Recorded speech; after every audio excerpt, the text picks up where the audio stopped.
Elsewhere, Piers, I enjoyed your interview with Rishi Sunak a couple of nights ago. How do you rate his chances at the next election? Well, the bookies rate them as pretty low.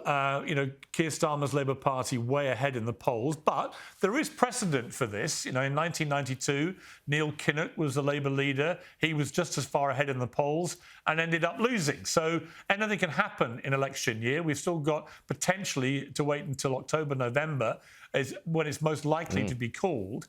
And if the economy was to continue, maybe Sunak might have half a chance. A complete change of topic, but now that I know that you're a betting man, Piers, would you be betting that Arsenal winning the Premier League or Donald Trump returning to the White House is more likely?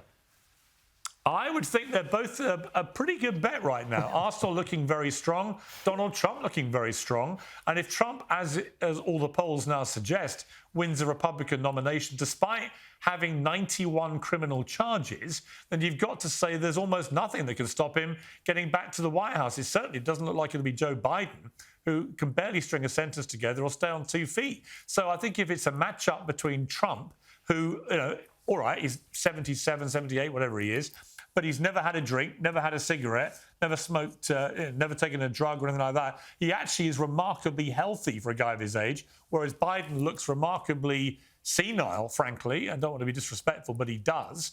I think if it's those two come November in America, I think Trump wins. You any closer to getting another interview with him?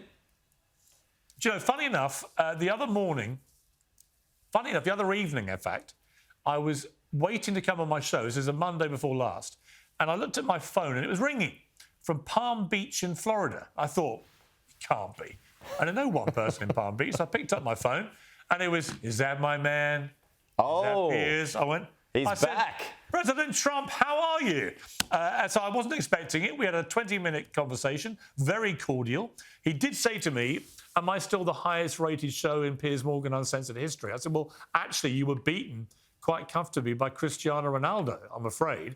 And he said, well, that's not too bad because Barron, his son, is a big fan of Ronaldo. But I said, but knowing you, Mr. President, I said, you don't like coming second. Why don't we have a rematch? And he went, can you imagine how many would watch a rematch? I went, I'm already imagining it. So he said, sure, let's do it. So I'm hoping that before too long, I will be waltzing my way over the pond again to Palm Beach for round 2. OK, well, look forward to that. That's going to be on Uncensored, which means it'll be here on Sky News Australia as well. So look forward to that. Piers Morgan, well done. Thank you so much for your time. We'll chat to you again soon.